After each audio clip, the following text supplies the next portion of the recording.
Part 1 में हम लोग पढ़े थे फंडामेंटल ऑफ कंप्यूटर।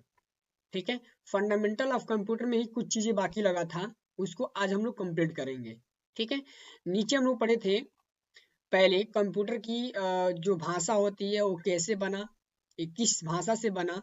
उसके बाद से पढ़े थे हम लोग डेफिनेशन ऑफ कंप्यूटर, कंप्यूटर का डेफिनेशन क्या होता है, कंप्यूटर की फुल फॉर्म क्या होता है, ये सब चीजें पढ़े थे हम लोग पार्ट 1 के वीडियो में। ठीक है,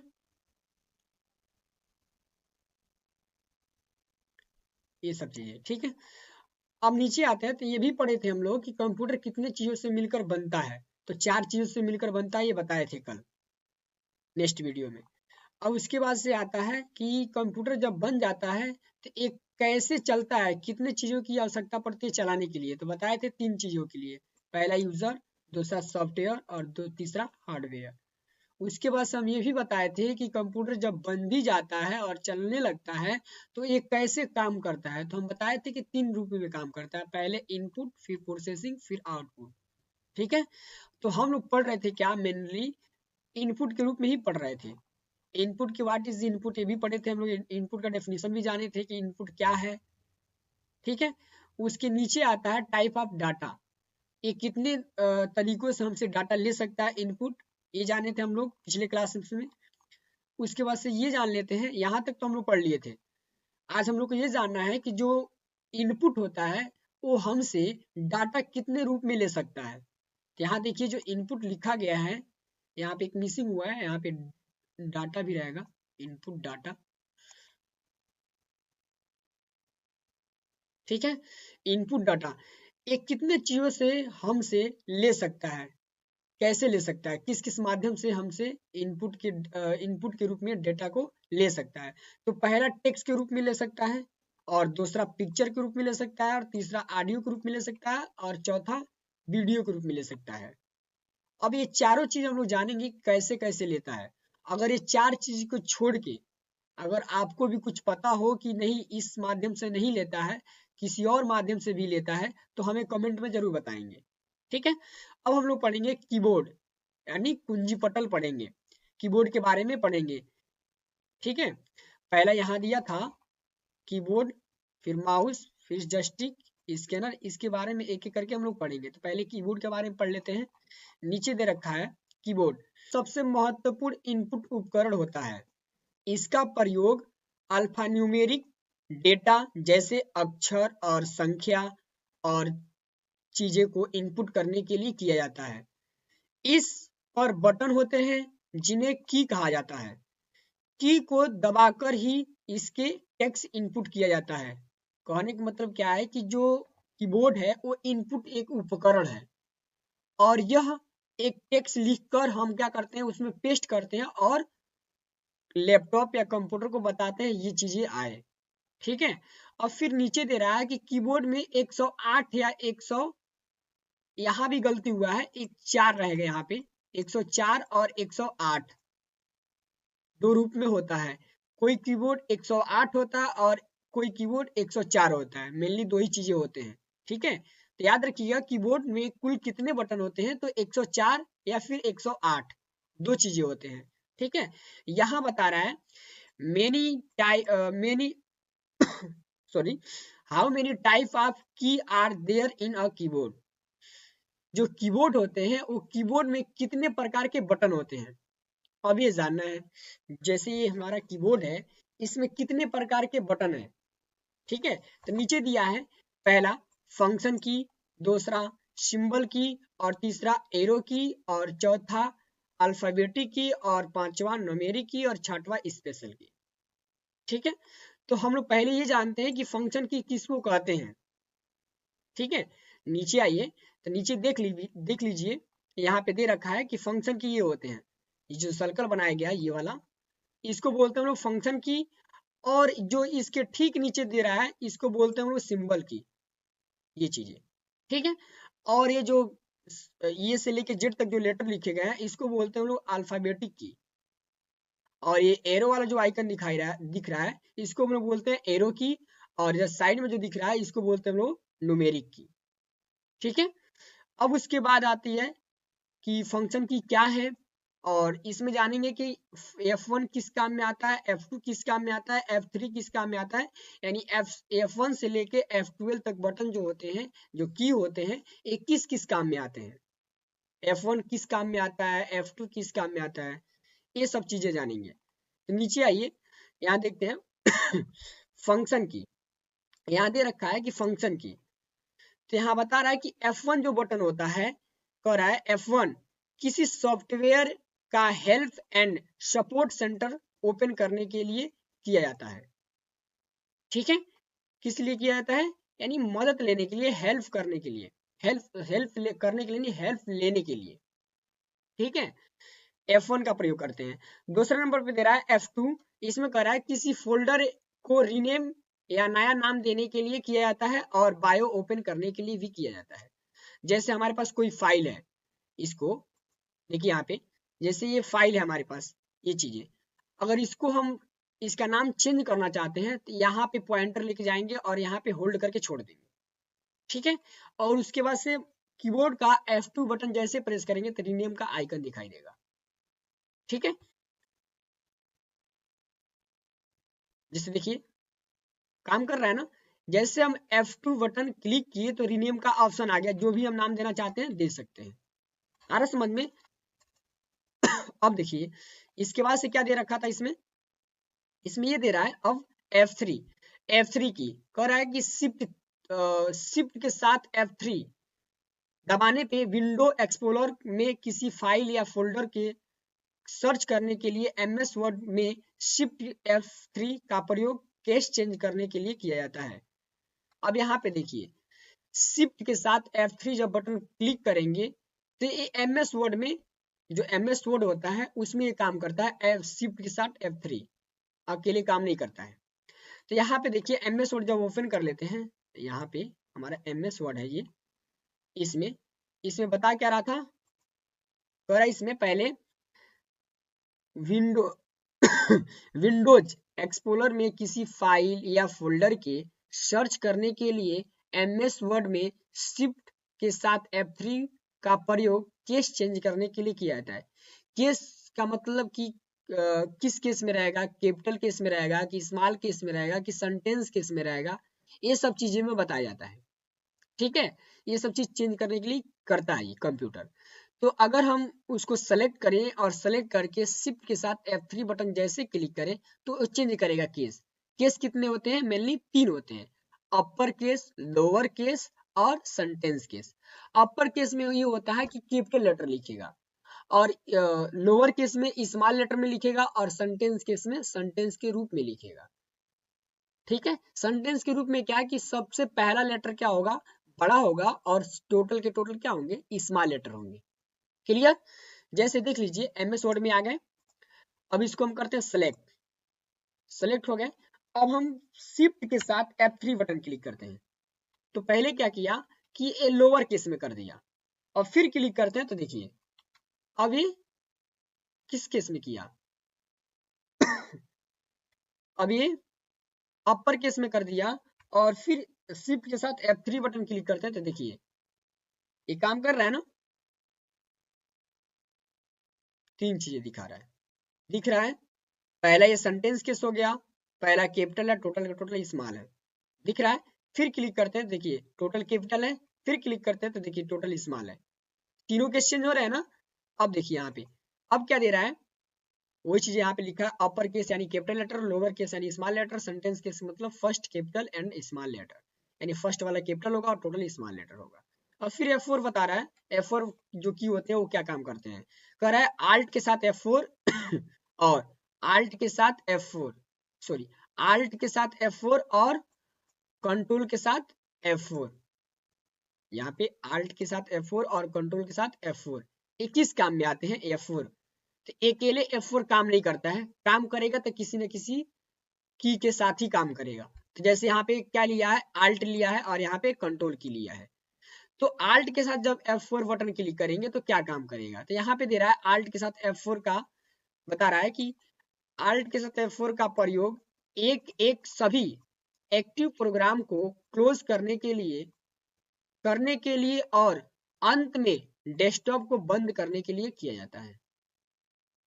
आ रहा समझ में? जैसे हम लोग क्या करते हैं, जैसे लैपटॉप है या फिर कंप्यूटर है, चला लिए, जो भी करना था वो कर लिए वर्क, उसके बाद से हमको क्या करना है, बंद करना है। तो बंद करने के लिए मेनली चीजें क्या करेंगे कि डेस्कटॉप पे जाएंगे और इसको जैसे मोबाइल स्विच ऑफ करते हैं उसी तरह इसको शट डाउन करेंगे, इसका एक्टिव प्रोग्राम क्या करेंगे, क्लोज करेंगे। तो उसके लिए क्या करेंगे, ऑल्ट के साथ F4 बटन जैसे क्लिक करेंगे तो देखिए कुछ ऑप्शन दिखाई देंगे,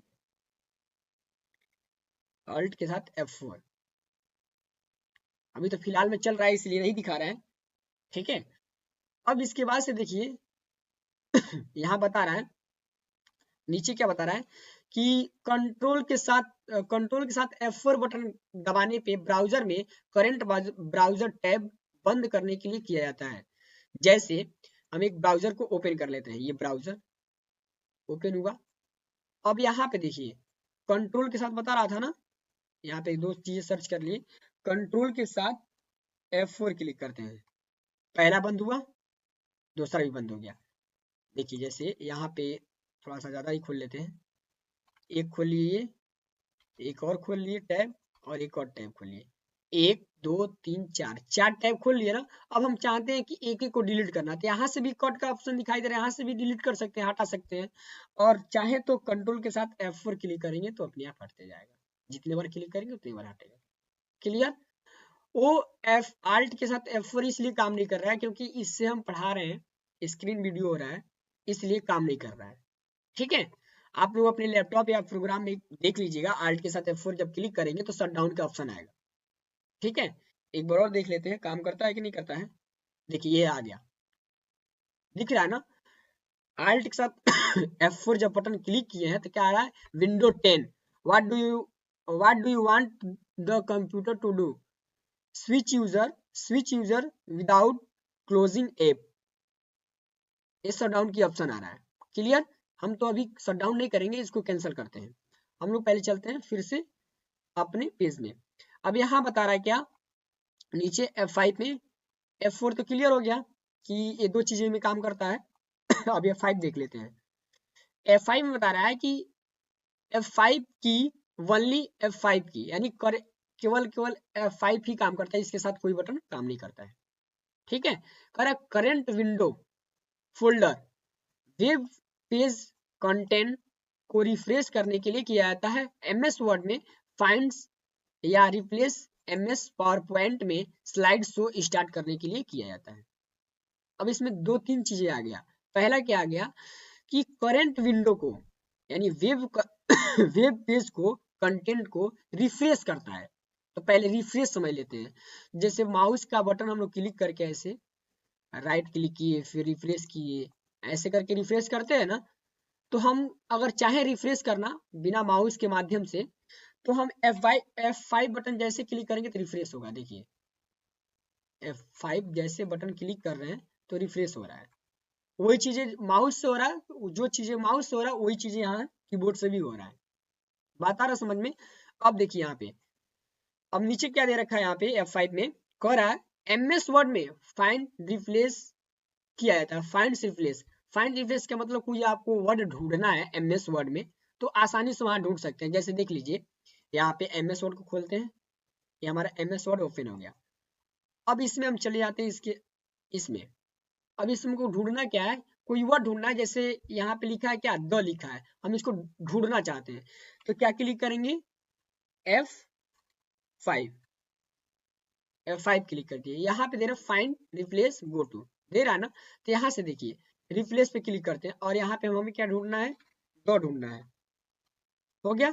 अब यहाँ पे नेक्स्ट, यहाँ फाइंड नेक्स्ट पे क्लिक करेंगे तो लेके जाएगा मुझे, देखिए एक यहाँ द है, फिर क्लिक किए, एक यहाँ द है, जहां जहां द रहेगा वहां वहां बताएगा कि यहाँ यहाँ द है, देख रहे हैं ना। तो ये केवल काउंटिंग करने के लिए फाइंड का प्रयोग किया जाता है या फिर रिप्लेस का प्रयोग किया जाता है इसमें। क्लियर? अब इसके नीचे देखिए क्या दे रखा है, इसमें दे रहा है अब कि MS पावर पॉइंट में स्लाइड शो स्टार्ट करने के लिए किया जाता है। जो MS पावर पॉइंट होता है उसमें स्लाइड शो करने के लिए किया जाता है। तो यहाँ पे हम देख लेते हैं पावर पॉइंट, इसको ओपन कर लेते हैं और यहाँ पे देख लेते हैं कैसे काम कर रहा है।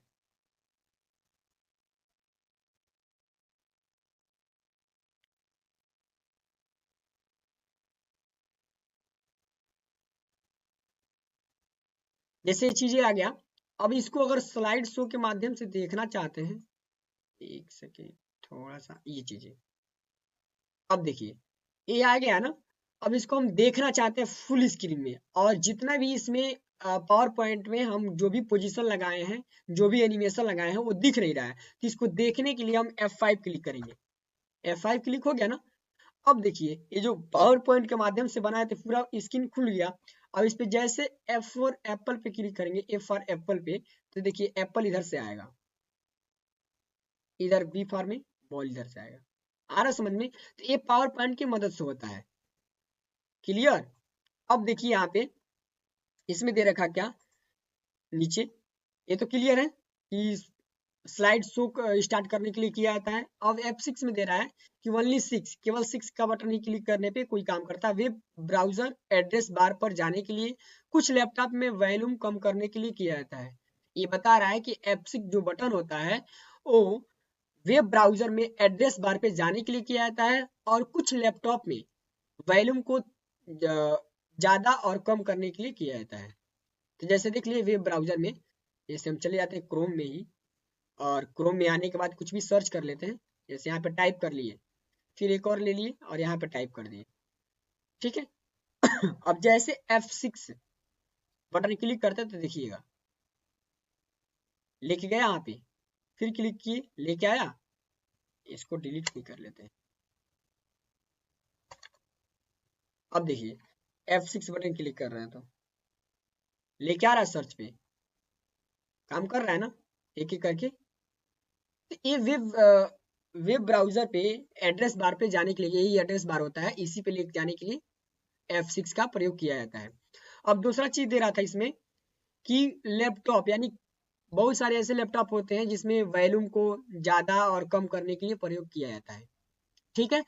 फिर दे रहा है इसमें, दे रहा है कि F7 क्या काम करते हैं। कह रहा है F7 की शिफ्ट के साथ F7, यहाँ पे मिसिंग हुआ है, 7 रहेगा, थोड़ा थोड़ा मिस्टेक हो जा रहा है, यहाँ पे 7 ही रहेगा, 7, ठीक है।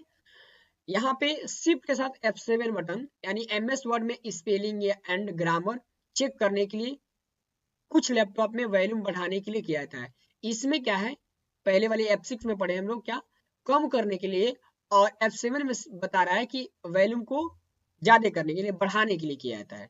और इसमें एक चीज और बता रहा है कि शिफ्ट के साथ F7 का बटन का प्रयोग करेंगे तो उसमें स्पेलिंग और ग्रामर चेक करेगा। तो जैसे देख लीजिए हमारे में यहाँ आ जाते हैं, और यहाँ MS वर्ड को खोल लेते हैं। इस MS वर्ड खुल गया। अब यहाँ पे हमें चेक करना है कि कहीं ना कहीं कहीं तो स्पेलिंग तो गलत नहीं लिखे हैं ना। जैसे यहाँ गलत कर देते हैं, यहाँ पे ओ हटा देते हैं कीबोर्ड में, ओ हट गया। अब हम करते हैं क्या, शिफ्ट के साथ F7। अब देखिए यहाँ बता रहा पहले नंबर पे ना कि कीबोर्ड का स्पेलिंग गलत है, दिखा रहा है। इसको क्लिक कर दीजिए, यहाँ पे दिखा रहा ना, यानी यहाँ बता भी रहा है कि कीबोर्ड का स्पेलिंग यहाँ गलत है, आप उसको सही कर लीजिए। आ रहा समझ में? और भी कहीं गलत रहता तो वहां पे बताता। आ रहा समझ में ना? अब फिर आते हैं यहाँ पे अपने पेज पे, यहाँ बता रहा है अब F8 में विंडो को शेप मोड में बूट करने के लिए MS वर्ड में सिलेक्शन एक्सटेंड करने के लिए प्रयोग किया जाता है। MS वर्ड में इसका प्रयोग सेलेक्ट करने के लिए, जो काम हम माउस के माध्यम से सेलेक्ट करते हैं, वो चीजें MS वर्ड में हम F8 की के माध्यम से कर सकते हैं। जैसे देखिए यहाँ पे MS वर्ड में आ गए, हमें ये माउस के माध्यम से ऐसे सेलेक्ट कर रहे हैं ना। अब इस चीज को हम चाहे F8 के माध्यम से सेलेक्ट कर सकते हैं। जैसे देखिए हो रहा है ना, थोड़ा थोड़ा बढ़ते बढ़ते आ रहा है समझ में। अब देखिए फिर से यहाँ तक तो क्लियर है। F9 कह रहा है कुछ लैपटॉप में बूट मेनू ओपन करने के लिए, MS वर्ड में फाइल अपडेट करने के लिए, यहाँ थोड़ा सा मिसिंग है, करने के लिए होगा, करने के लिए प्रयोग किया जाता है। कर इसे MS वर्ड में कोई फाइल है जो हम फाइल बनाए हैं ऑलरेडी पहले से, अगर उसको एडिट करना चाहते हैं यहाँ से, ये ओपन, यहाँ से एडिट करना चाहते हैं तो उसको F10 के माध्यम, F9 के माध्यम से एडिट कर सकते हैं। आ रहा समझ में? अब यहाँ पे देखिए फिर चीजें बता रहा है F10 में। F10 की का प्रयोग शिफ्ट के साथ F10 बटन को क्लिक करने पे MS ऑफिस में मेनू से राइट क्लिक, देखिए यहाँ पे भी क्लिक का स्पेलिंग गलत है, कह रहा है कि MS ऑफिस में मेनू से MS ऑफिस में मेनू से राइट क्लिक मेनू ओपन करने के लिए किया जाता है। जो माउस के माध्यम से माउस का बटन राइट क्लिक करते हैं, जैसे ऐसे क्लिक कर दिए तो इसमें काम नहीं कर रहा है ना, लेकिन जैसे हम MS वर्ड में चले जाते हैं और यहाँ पे राइट क्लिक करते हैं तो ये चीजें ऑप्शन आ रहा है, खुल रहा है ना ये चीजें। उसी तरह अगर हम F10 क्लिक कर दे तो शिफ्ट के साथ किया था ना, शिफ्ट के साथ F10 क्लिक करें तो ये चीजें आ रहा है, जैसे उसमें आ रहा था वैसे इसमें भी आ रहा है। आ रहा है समझ में ना, जैसे देखिए शिफ्ट के साथ F10 आ रहा वही चीजें। तो हम कीबोर्ड के माध्यम से भी राइट क्लिक कर सकते हैं और माउस के माध्यम से तो ऑलरेडी क्लिक करते हैं। अब फिर आते हैं, इसमें दे रखा है क्या F11। अब F11 बता रहा है कि F11 की का प्रयोग ओनली F11 ब्राउजर या अन्य विंडो को फुल स्क्रीन में लाने के लिए और पुनः नॉर्मल स्टेज में लाने के लिए प्रयोग किया जाता है। जैसे ये हमारा क्रोम है, अगर हम चाहते हैं कि ये जो चीज दिया है डेटा, ये जो ऊपर दे रहा है टैब और यहाँ पे दे रहा है कंट्रोल बार, ये सब हट जाए और ये फुल स्क्रीन में आ जाए, तो उसके लिए हम प्रयोग करेंगे F11। देख रहे हैं पूरा स्क्रीन में हो गया ना, फुल स्क्रीन में। इसी तरह F11 का प्रयोग फुल स्क्रीन करने के लिए किया जाता है। और फिर चीजें इसमें बता रहा है नॉर्मल स्टेज, यानी फिर नॉर्मल लाना हो यानी पहले के जैसे लाना हो तो फिर F11 बटन क्लिक करेंगे तो फिर नॉर्मल आ जाएगा। ठीक है। अब बता रहा है F12 का F12 की का प्रयोग कुछ लैपटॉप में बूट मेनू ओपन करने के लिए और MS वर्ड में सेव एज करने के लिए किया जाता है। जैसे MS वर्ड यहाँ दे रखा है, MS वर्ड में आ गए, हमें इसको सेव करना है तो हम केवल F12 भी बटन क्लिक करके सेव कर सकते हैं। देखिए सेव का ऑप्शन आ गया ना, हम जो नाम देना चाहते हैं नाम दे दे और यहाँ पे सेव का बटन दिया, सेव कर दे, सेव हो जाएगा। क्लियर। अब इसके आगे हम लोग को पढ़ना ये है नेक्स्ट वीडियो में, आज के लिए इतना ही। नेक्स्ट वीडियो में हम लोग ये पढ़ेंगे कि जो इनपुट था यहाँ पे अभी बचा हुआ है ना, ये फंक्शन की हम लोग आज पढ़े। नेक्स्ट वीडियो में पार्ट 3 में पढ़ेंगे सिंबल की, सिंबल की क्या होते हैं और ये सिंबल की कैसे काम करते हैं और ये क्या क्या नामे हैं इन सिंबल की का। उसके बाद से फिर पढ़ेंगे एरो की, फिर अल्फाबेटिक की, फिर न्यूमेरिक की, फिर स्पेशल की। ठीक है, बेस्ट ऑफ लक। आज के लिए इतना ही, बाय बाय।